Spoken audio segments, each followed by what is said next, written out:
Chers internautes du Guépard.net, bonjour.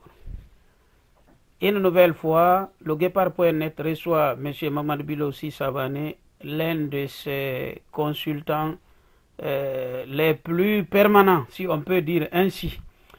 Alors, l'objectif de cet entretien est de demander l'avis de M. Savané sur l'événement tragique qui vient de s'abattre sur la Guinée, c'est-à-dire l'explosion du principal dépôt de carburant de la République de Guinée. Il y a beaucoup de fluctuations, beaucoup d'avis. Alors, il m'a semblé utile de demander aussi l'avis de M. Savané pour qu'il nous dise ce qu'il pense de cette affaire, accident ou pas accident, quel est son avis à lui. À vous, M. Savané. Oui, alors, merci Makanera. Je ne vais pas tarder à donner ce que je crois être...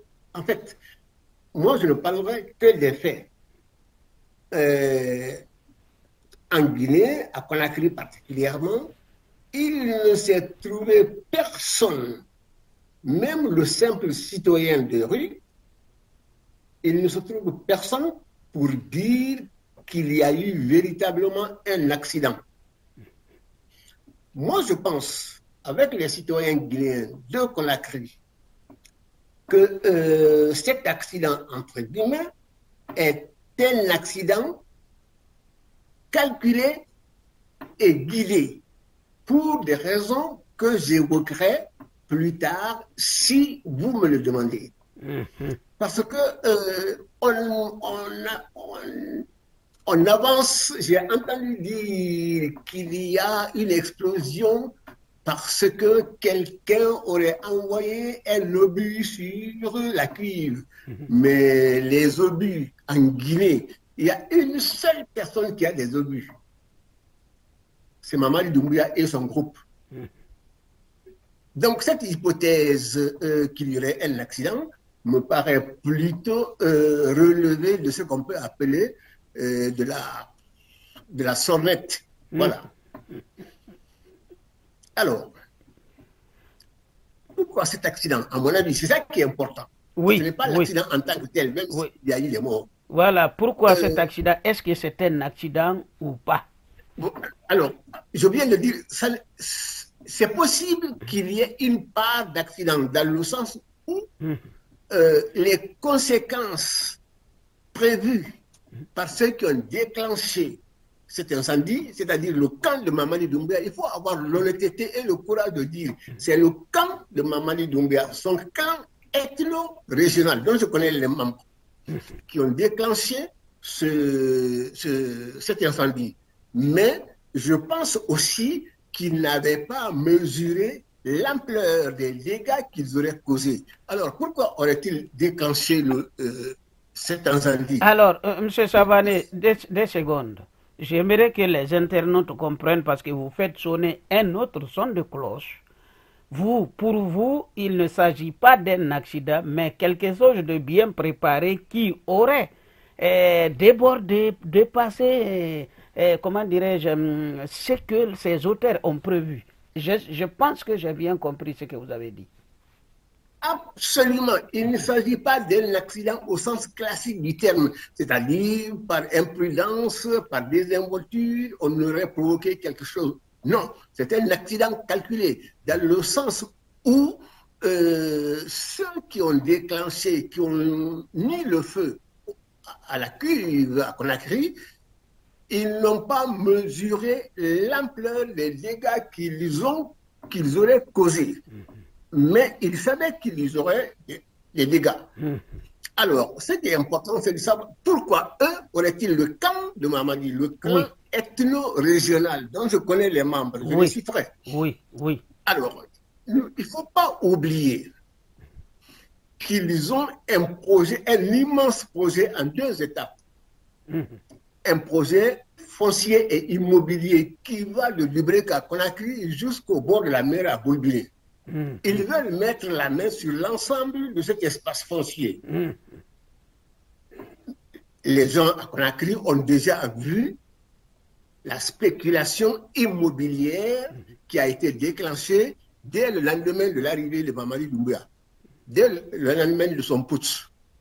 Alors, ils veulent récupérer d'abord, dans un premier temps, la presqu'île de Kaloum qui va de Bassikolo jusqu'au bord de la mer, à Boulbiné, Koronti, etc. Pour ceux qui connaissent Conakry, savent, jusque dans les îles de l'Os. J'ouvre une petite parenthèse. Sur une des îles, je ne sais pas si c'est Rumi ou bien Soro, le beau-père de Mamadi Doumbouya a fait ouvrir, c'est-à-dire le général Idi Amin, a fait ouvrir un centre de torture. Ah bon? Dans lequel, ah oui, absolument, il y a un centre de torture sur un des îlots là-bas. C'est le beau-père, le nouveau beau-père de Mamadi Doumbouya qui l'a ouvert, le général Idi Amin Dada, dans lequel tous les militaires qui ne partagent pas leur point de vue sont déportés et torturés. Il paraîtrait, mais ça je n'ai pas pu le vérifier, que Alia y est détenu et qu'il est soumis à des tortures horribles. Même s'il sort, il sortira de là-bas en lambeau. Il ne servira à rien. Ça, la parenthèse est fermée. Alors, j'ai dit qu'ils ont un immense projet immobilier et foncier sur toute la Basse-Côte. La partie qui va de Dubreka, en passant par Koya jusqu'à Conakry. Mais dans l'immédiat, ils ont besoin de la presqu'île de Kaloum. Alors, ils ne peuvent pas venir, comme Alpha Condé, mettre beaucoup de temps à faire déguerpir les gens, les habitants, les autochtones, les vrais propriétaires. On va non dire la société n'envoie une menira, société n'umbaga. Et c'est n'envoie une menira. Il ne peut pas. Alors, pour les chasser, on fait exploser des cuivres de carburant, prétexte. Ah, il faut dégager parce qu'on va reconstruire. Et si, avant de reconstruire, on va les mettre en dehors de Kaloum, en dehors du Grand Kaloum. Et eux vont récupérer donc l'espace foncier qu'ils ont fait libérer.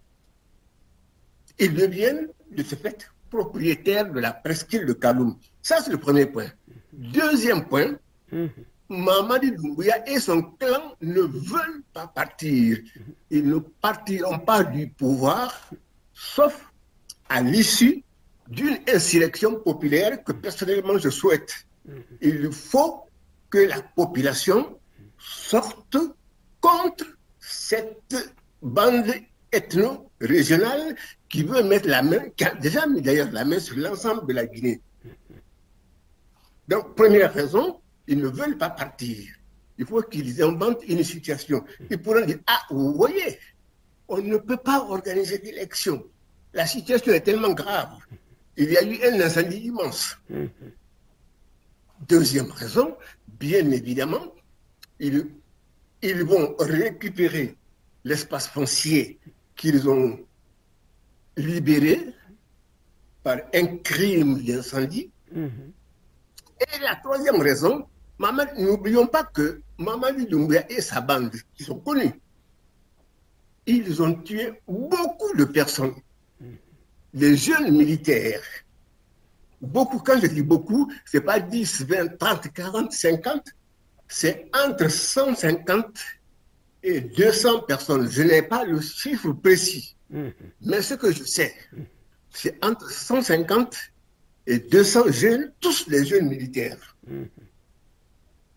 Ils ont enterré, jeté leur corps dans les fosses communes aux environs de Conakry et de Koya. Si ce que je dis est faux, ben, Mamadi Doumbouya, il a les armes qu'il a volées. Il a le pouvoir, il a pris beaucoup d'argent, il peut porter plainte contre moi, mais je maintiens qu'il a tué beaucoup de personnes.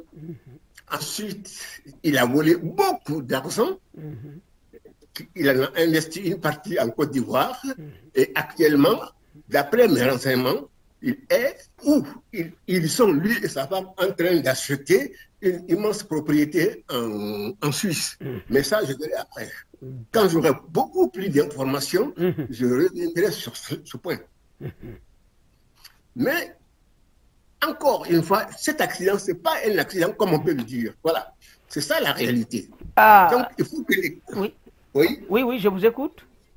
Alors, j'ai une adresse à destination de ceux que moi j'appelle des patriotes républicains en uniforme.